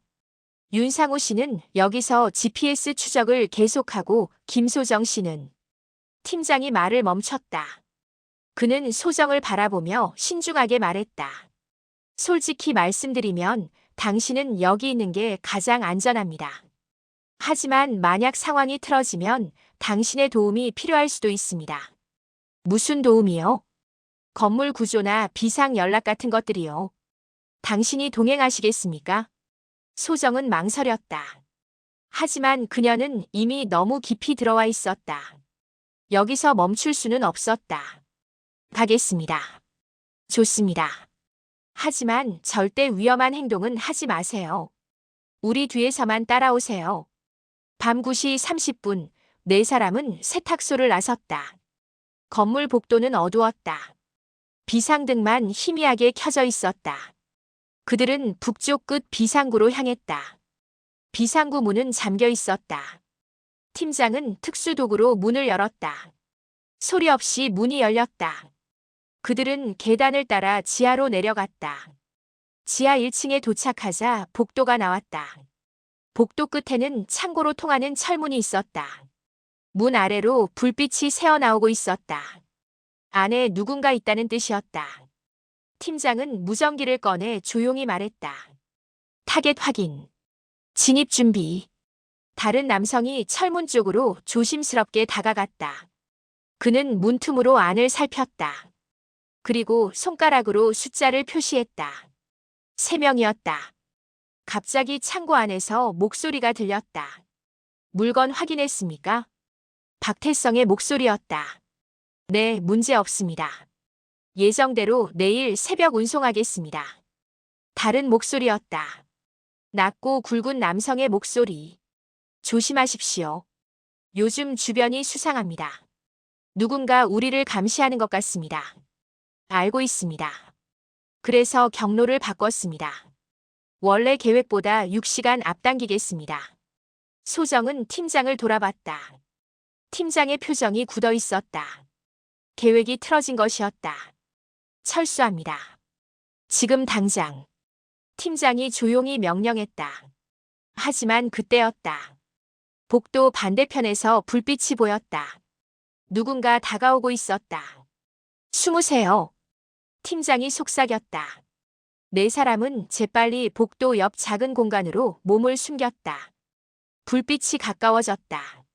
그리고 지나갔다. 2명의 남성이었다. 그들은 창고 문을 두드렸다. 저희입니다. 문이 열렸다. 2 남성이 안으로 들어갔다. 문이 다시 닫혔다.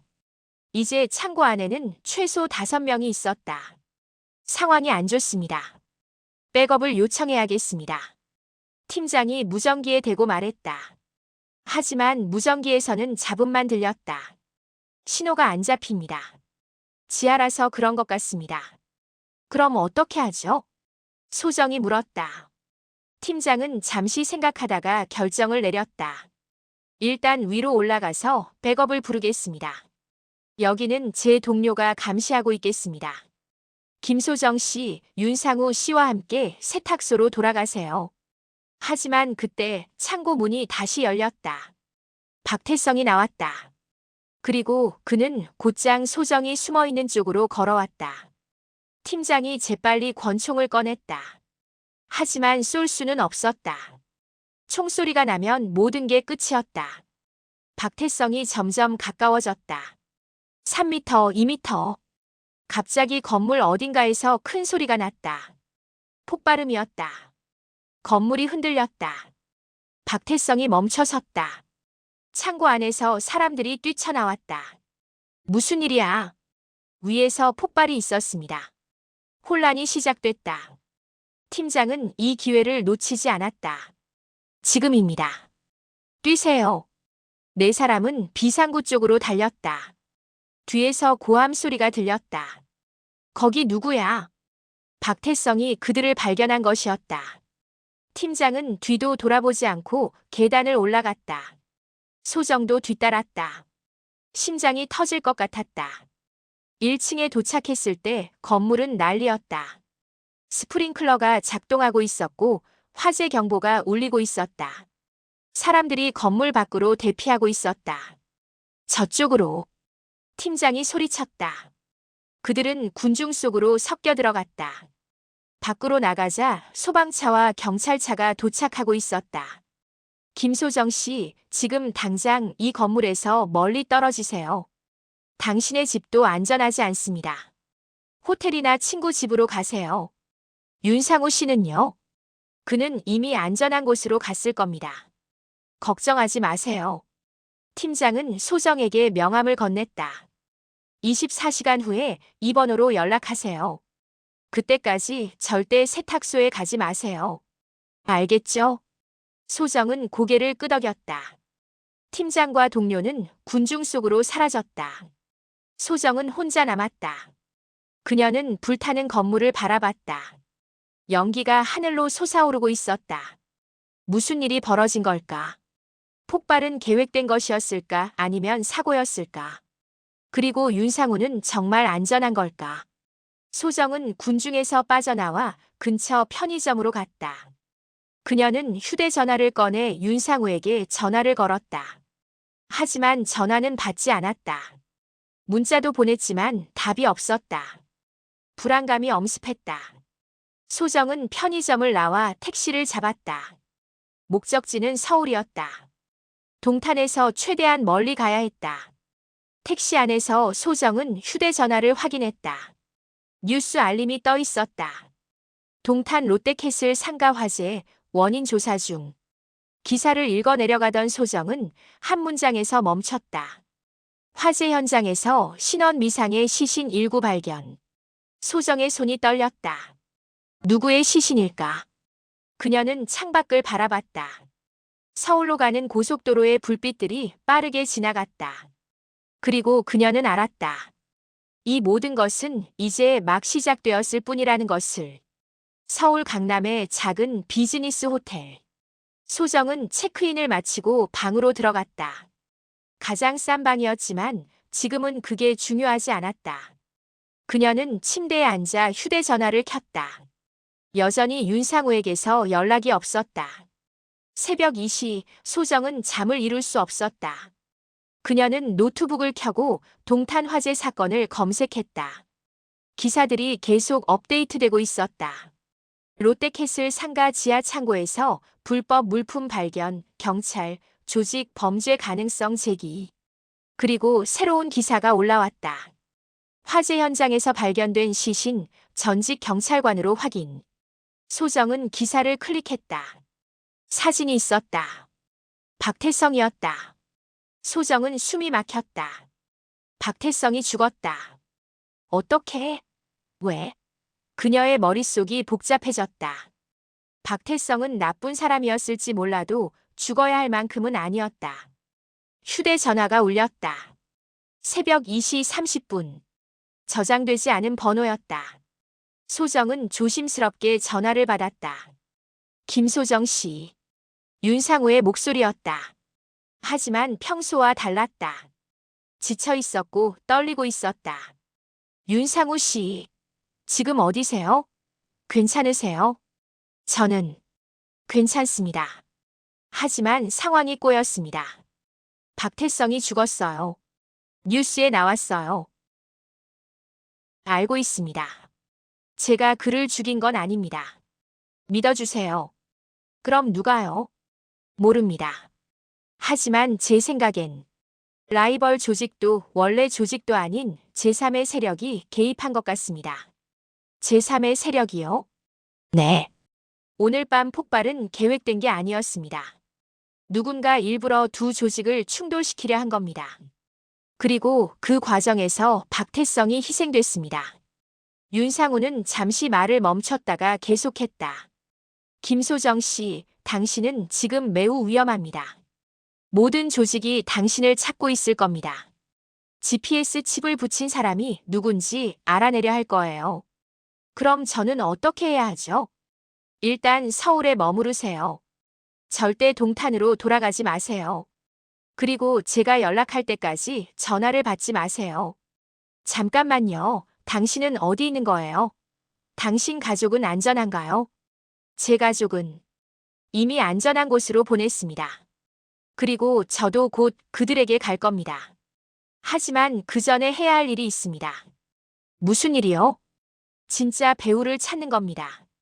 이 모든 일을 조종한 사람이 누구인지. 전화가 끊어졌다. 소정은 휴대전화를 내려놓고 창밖을 바라봤다. 서울의 밤은 여전히 밝았다. 수많은 빌딩의 불빛이 어둠을 밝히고 있었다. 새벽 5시 소정은 잠깐 눈을 붙였다. 하지만 악몽을 꿨다. 불타는 건물, 비명소리, 그리고 박태성의 얼굴. 그녀는 식은땀을 흘리며 깼다. 아침 8시 소정은 호텔 레스토랑에서 아침을 먹으려 했지만 목으로 넘어가지 않았다. 그녀는 커피만 마시고 방으로 돌아갔다. 휴대전화를 확인하니 부재중 전화가 15통이었다. 모두 저장되지 않은 번호였다. 메시지도 여러 개 와 있었다. 김소정 씨, 우리는 대화가 필요합니다. 당신이 무엇을 했는지 알고 있습니다. 24시간 내에 연락 주세요. 그렇지 않으면 협박이었다. 소정은 휴대전화를 꺼버렸다. 하지만 마음은 진정되지 않았다. 그녀는 방 안을 서성이다가 결심했다. 더 이상 도망칠 수 없다는 것을. 소정은 노트북을 열고 3년 전 강남 사건의 기록을 찾기 시작했다. 당시 그녀가 처리했던 그 의류, 발견했던 혈흔과 화학물질. 그녀는 그때 사진을 찍어두었다. 암호화된 클라우드에 저장해 놓았던 것이다. 파일을 열자 당시의 기억이 생생하게 떠올랐다. 고급 수트, 재킷 안쪽에 미세한 혈흔, 그리고 특수한 냄새. 소정은 그 수트의 주인이 누구였는지 조사했었다. 그리고 발견했다. 대기업 임원이었다. 하지만 그게 전부가 아니었다. 그 임원은 2주 후 실종되었고 한 달 후 강에서 시신으로 발견되었다. 사인은 익사였지만 소정은 알고 있었다. 그 혈흔이 무엇을 의미하는지. 소정은 더 깊이 파고들었다. 그 임원과 연결된 사람들, 회사, 그리고 사업들. 그리고 한 가지 공통점을 발견했다. 모두 재개발 사업과 관련이 있었다. 재개발 사업. 윤상우의 본업이었다. 그리고 박태성이 감시하던 롯데캐슬 상가도 재개발 예정 지역이었다. 모든 것이 연결되고 있었다. 오후 1시 휴대전화가 다시 울렸다. 이번에는 저장된 번호였다. 과학수사연구소의 동기였다. 소정아, 너 지금 어디야? 괜찮아? 응, 괜찮아. 왜? 너 혹시 동탄 화재 사건이랑 관련 있어? 경찰이 나한테 연락 왔어. 내가 맡긴 1000조각 분석건으로. 소정의 온몸이 굳었다. 뭐라고 했어? 아직 아무것도 안 말했어. 근데 소정아, 진짜 무슨 일이야? 경찰이 너를 참고인으로 조사하고 싶어 해. 언니 미안한데 조금만 시간을 줘. 24시간만. 그 후에 내가 직접 경찰한테 갈게. 소정아. 제발. 믿어줘. 동기는 한숨을 쉬었다. 알았어. 24시간만. 근데 정말 조심해. 이거 장난 아닌 것 같아. 전화를 끄는 소정은 시계를 봤다. 24시간. 그 안에 모든 것을 해결해야 했다. 오후 3시 소정은 호텔을 나섰다. 목적지는 강남의 한 빌딩이었다. 3년 전 자신이 일했던 세탁소가 있던 곳. 비록 그 세탁소는 문을 닫았지만 건물 관리인은 여전히 그곳에 있었다. 관리인은 소정을 기억했다. 아, 소정 씨. 오랜만이네요. 어쩐 일이세요? 안녕하세요. 혹시 3년 전 자료 좀 볼 수 있을까요? 당시 CCTV 영상이나 출입 기록 같은 거요. 그게 왜요? 제가 조사 중인 일이 있어서요. 부탁드립니다. 관리인은 망설이다가 고개를 끄덕였다. 알겠습니다. 하지만 오래된 자료라 다 남아있을지 모르겠네요. 관리실로 들어간 소정은 관리인의 도움을 받아 3년 전 파일을 뒤졌다. CCTV 영상은 대부분 삭제되었지만 출입 기록은 남아있었다. 소정은 그 임원이 실종되기 전날의 기록을 확인했다. 그날 밤 11시 세탁소에 누군가 방문했다. 하지만 이름은 기록되지 않았다. 대신 차량 번호가 있었다. 소정은 그 번호를 메모했다. 그리고 관리인에게 감사 인사를 하고 빌딩을 나왔다. 이제 이 차량 번호의 주인을 찾아야 했다. 오후 5시 소정은 사설 탐정 사무소를 찾았다. 인터넷에서 찾은 곳이었다. 탐정은 40대 중반의 남성이었다.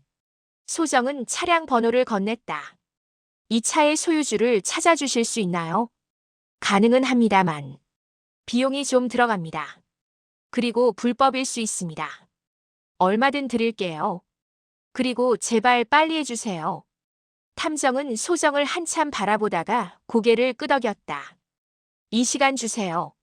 정확히 이 시간 후 탐정에게서 전화가 왔다. 찾았습니다. 차량 소유주는 정민철. 현재 한국개발공사 부사장입니다.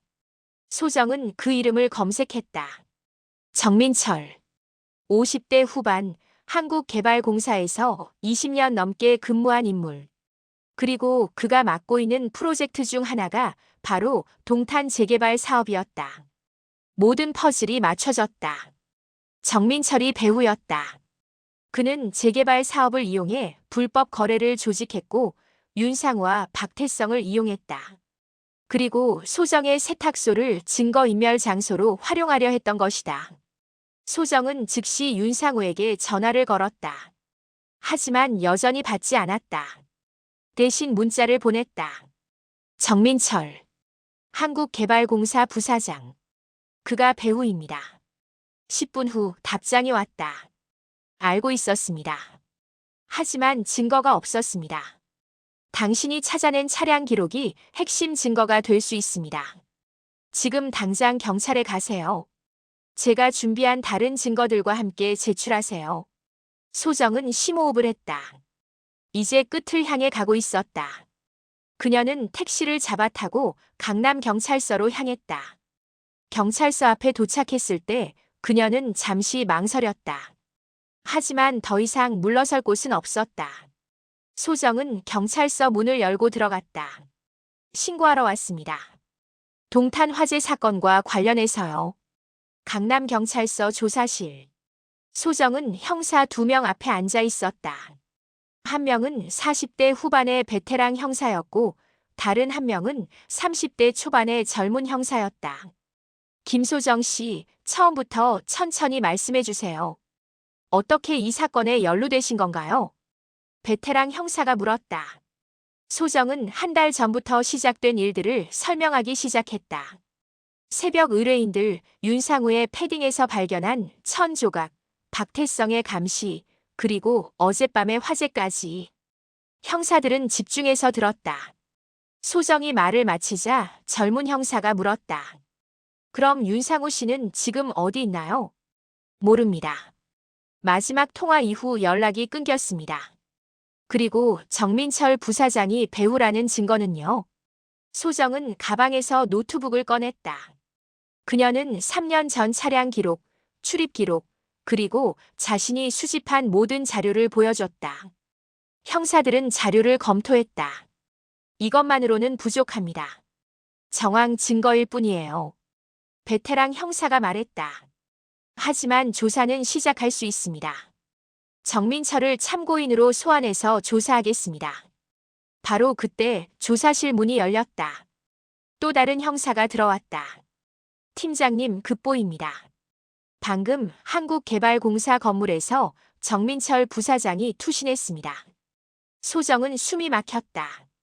정민철이 죽었다. 자살이라고? 확인됐나? 네, 현장에 출동한 팀에서 보고 왔습니다. 유서도 있었다고 합니다. 베테랑 형사는 소정을 바라봤다. 김소정 씨, 이건 우연이 아닌 것 같습니다. 누군가 입을 막은 겁니다. 그럼 진짜 배우가 따로 있다는 건가요? 그럴 가능성이 높습니다. 정민철은 중간 관리자였을 수 있습니다. 더 위에 누군가가 있을 거예요. 소정은 윤상우가 말했던 것을 떠올렸다. 제3의 세력. 라이벌 조직도 아니고 원래 조직도 아닌 누군가. 형사님, 혹시 윤상우 씨를 찾을 수 있을까요? 그 사람이 더 많은 정보를 가지고 있을 겁니다. 우리도 찾고 있습니다. 하지만 현재까지 소재 파악이 안 되고 있습니다. 그때 소정의 휴대전화가 울렸다. 저장되지 않은 번호였다. 소정은 형사들을 보며 전화를 받았다. 김소정입니다. 소정 씨, 저예요. 윤상우였다. 지금 어디 있어요? 경찰이 당신을 찾고 있어요. 알고 있습니다. 하지만 아직 갈 수 없어요. 제가 마지막 증거를 확보했습니다. 무슨 증거요? 정민철의 상급자. 진짜 배우의 정체를 밝힐 수 있는 증거입니다. 하지만 위험합니다. 이 증거를 넘기기 전에 제가 먼저 죽을 수도 있어요. 무슨 소리예요? 지금 당장 경찰에게 오세요. 안 됩니다. 경찰 내부에도 그들의 사람이 있습니다. 제가 경찰서에 가는 순간 증거는 사라질 겁니다. 형사들이 전화를 빼앗으려 했지만 소정은 몸을 피했다. 그럼 어떻게 할 건데요? 제가 증거를 언론에 먼저 공개하겠습니다. 그렇게 하면 그들도 손을 쓸 수 없을 거예요. 1시간만 기다려주세요. 윤상우 씨, 소정 씨, 당신 덕분에 여기까지 왔습니다. 감사합니다. 그리고 미안합니다. 당신을 이런 위험에 빠뜨려서. 전화가 끊어졌다. 형사들은 즉시 전화 역추적을 시도했다. 하지만 윤상우는 이동 중이었고 위치를 특정할 수 없었다. 김소정 씨, 윤상우가 뭐라고 했나요? 1시간 후에 언론에 증거를 공개한다고 했습니다. 그리고 경찰 내부에 내통자가 있다고. 베테랑 형사의 표정이 굳어졌다. 만약 그게 사실이라면 우리는 매우 조심해야 합니다. 형사는 젊은 형사를 불렀다. 김 형사, 지금 당장 본청에 연락해서 특별수사팀을 구성하세요. 그리고 한국개발공사 관련 자료를 전부 압수하세요. 알겠습니다. 젊은 형사가 나가고 베테랑 형사는 소정에게 말했다. 김소정 씨, 당신은 지금부터 보호 조치가 필요합니다. 안전한 곳으로 모시겠습니다. 아니요, 괜찮습니다. 저는 윤상우 씨가 무사한지 확인하고 싶어요. 위험합니다. 이미 충분히 위험한 일을 겪었어요. 이제 끝을 봐야죠. 소정은 단호했다. 형사는 한숨을 쉬며 고개를 끄덕였다.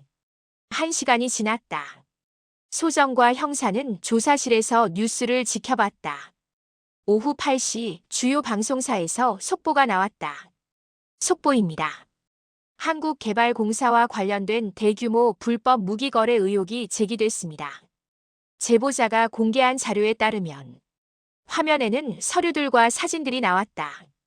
거래 내역서, 계좌 이체 기록, 그리고 인물들의 사진. 정민철, 박태성, 그리고 놀랍게도 경찰청 고위 간부의 사진도 있었다. 저 사람이. 베테랑 형사가 중얼거렸다. 아는 사람인가요? 네. 제 상급자입니다. 경무관님이십니다. 소정은 이제 이해했다. 이것이 윤상우가 말한 내통자였다. 그리고 왜 그가 경찰을 믿지 못했는지. 뉴스는 계속 이어졌다. 현재 제보자의 소재는 파악되지 않고 있으며 경찰은 관련자들을 조사 중입니다. 소정의 휴대전화가 다시 울렸다. 이번에는 모르는 번호였다. 김소정 씨? 낯선 남성의 목소리였다. 누구세요? 저는 윤상우의 친구입니다. 지금 당장 영병원 응급실로 오세요. 윤상우가 총상을 입었습니다. 뭐라고요? 서둘러 주세요. 시간이 없습니다. 전화가 끊어졌다. 소정은 형사를 보며 말했다. 윤상우 씨가 다쳤어요. 영병원이라고 합니다. 같이 갑시다. 두 사람은 급히 경찰서를 나섰다. 경찰차는 사이렌을 울리며 병원으로 달렸다. 20분 후 그들은 병원 응급실에 도착했다. 응급실은 혼잡했다. 소정은 접수대로 달려가 윤상우의 이름을 대했다. 간호사가 수술실을 가리켰다. 지금 수술 중입니다. 중환자실 앞에서 기다리세요. 소정과 형사는 중환자실로 향했다. 복도에는 한 남성이 앉아 있었다. 40대 초반으로 보이는 그는 피가 묻은 셔츠를 입고 있었다. 김소정 씨인가요? 남성이 일어서며 물었다. 네, 맞습니다. 윤상우 씨는요? 수술 중입니다. 총알이 어깨를 관통했습니다. 다행히 생명에는 지장이 없다고 합니다. 누가 쏜 건가요? 모릅니다. 저도 현장에 늦게 도착했어요. 윤상우가 쓰러져 있는 걸 발견했습니다. 베테랑 형사가 남성에게 신분증을 요구했다. 남성은 신분증을 꺼냈다. 저는 윤상우의 대학 동기입니다. 변호사로 일하고 있습니다. 윤상우가 만약을 대비해 저를 비상연락처로 등록해 놨더라고요. 형사는 신분증을 확인하고 돌려줬다. 그리고 주변을 경계하며 말했다. 범인이 다시 올 수도 있습니다. 경비를 강화하겠습니다. 1시간 후 수술실 문이 열렸다. 의사가 나왔다. 보호자분 계신가요? 저희입니다. 환자 상태는 어떤가요? 수술은 성공적이었습니다. 하지만 출혈이 심했기 때문에 24시간 동안은 주의 깊게 관찰해야 합니다. 의식은 있나요? 아직 마취에서 깨어나지 않았습니다. 곧 중환자실로 옮겨질 겁니다. 윤상우는 중환자실로 옮겨졌다. 소정은 유리창 너머로 그를 바라봤다. 창백한 얼굴에 수많은 선이 연결되어 있었다. 그는 살아있었지만 여전히 위험한 상태였다. 자정이 가까워지자 베테랑 형사가 소정에게 말했다. 김소정 씨, 이제 좀 쉬세요. 제가 여기서 지키고 있겠습니다. 저도 남을게요. 윤상우 씨가 깨어나면 제가 있어야 할 것 같아요. 알겠습니다. 새벽 3시 소정은 복도 의자에서 깜빡 졸았다. 그때 중환자실에서 알람이 울렸다. 소정은 벌떡 일어났다. 의료진이 급히 뛰어들어갔다. 무슨 일이에요? 소정이 간호사에게 물었다. 환자 상태가 급변했습니다. 지금 응급 처치 중입니다. 소정의 다리에 힘이 풀렸다. 윤상우가 위험하다. 그녀는 유리창에 손을 대고 기도했다. 제발 살아있어 달라고. 10분이 지났다. 의사가 나왔다. 안정됐습니다. 일시적인 혈압 저하였습니다. 걱정하지 마세요. 소정은 안도의 한숨을 쉬었다. 하지만 마음은 여전히 무거웠다. 이 모든 일이 정말 끝난 걸까? 아니면 아직 더 남아있는 걸까? 새벽 5시 윤상우가 깨어났다. 소정은 중환자실 안으로 들어갔다. 윤상우 씨, 괜찮으세요? 윤상우는 약하게 미소 지었다. 살아있네요. 다행입니다. 누가 쏜 건가요? 모르는 사람이었습니다. 하지만 저는 그 사람의 눈을 봤어요. 전문가였습니다. 킬러. 왜 당신을 죽이려 한 거죠? 제가 너무 많이 알아버렸으니까요. 하지만 이제 괜찮을 겁니다.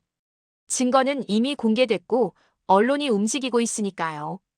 윤상우는 소정의 손을 잡았다. 소정 씨, 정말 감사합니다. 당신이 아니었다면 저는 여기까지 오지 못했을 겁니다. 천만에요. 살아계셔서 다행이에요. 윤상우는 눈을 감았다. 다시 잠에 빠진 것 같았다. 소정은 조용히 중환자실을 나왔다. 복도에서 베테랑 형사가 기다리고 있었다. 김소정 씨, 소식이 있습니다. 경찰청 경무관이 체포됐습니다. 그리고 한국개발공사 간부 5명도 긴급 체포됐습니다. 정말요? 네. 윤상우가 공개한 증거가 결정적이었습니다. 이제 이 사건은 본격적으로 수사될 겁니다. 소정은 마침내 긴장이 풀리는 것을 느꼈다. 끝났다. 정말로 끝났다. 한 달이 지났다. 동탄 롯데캐슬 상가 화재 사건은 전국을 뒤흔든 대형 사건이 되었다. 언론은 연일 불법 무기거래 조직과 경찰 내부 부패를 보도했다. 한국개발공사는 대대적인 감사를 받았고 여러 간부가 구속됐다. 소정은 동탄으로 돌아왔다.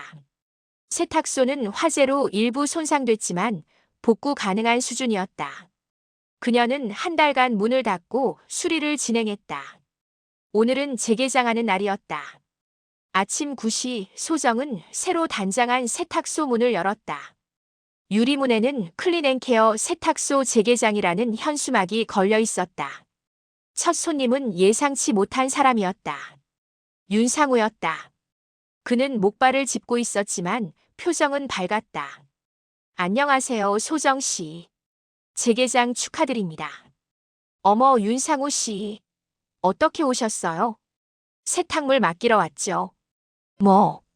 윤상우는 웃으며 가방에서 재킷을 꺼냈다. 평범한 재킷이었다. 이번엔 정말 평범한 세탁물이에요. 아무것도 숨겨져 있지 않습니다. 다행이네요. 소정도 웃으며 재킷을 받았다. 두 사람은 잠시 서로를 바라봤다. 소정 씨, 제 가족이 돌아왔어요. 안전한 곳에서 지내다가 이제 집으로 돌아왔습니다. 정말 다행이에요. 다 당신 덕분입니다. 제가 언젠가 제대로 보답하겠습니다. 보답은 필요 없어요. 그냥 평범하게 사세요. 그게 최고의 보답이에요. 윤상우는 고개를 끄덕이고 세탁소를 나갔다. 소정은 그의 뒷모습을 바라봤다. 목발을 짚고 걷는 모습이 힘들어 보였지만 그는 살아있었다. 그리고 이제 새로운 삶을 시작할 수 있을 것이었다. 정오가 지나자 손님들이 하나둘 찾아왔다. 대부분은 단골 손님들이었다. 그들은 소정의 무사귀환을 축하하며 세탁물을 맡겼다. 소정 씨, 뉴스에서 봤어요. 정말 대단하시더라고요. 에이, 그냥 운이 좋았을 뿐이에요. 아니에요. 용감하셨어요. 덕분에 나쁜 사람들이 잡혔잖아요. 손님들의 칭찬에 소정은 겸연쩍어했다. 그녀는 영웅이 되고 싶었던 게 아니었다. 단지 살아남고 싶었을 뿐이었다. 오후 3시 낯선 손님이 들어왔다. 40대 후반의 여성이었다. 그녀는 정장 차림에 서류 가방을 들고 있었다. 클린앤케어 세탁소 맞나요? 네, 맞습니다. 저는 법무법인 정의에서 나왔습니다. 김소정 씨시죠? 네, 그런데요. 여성은 명함을 건넸다. 변호사였다.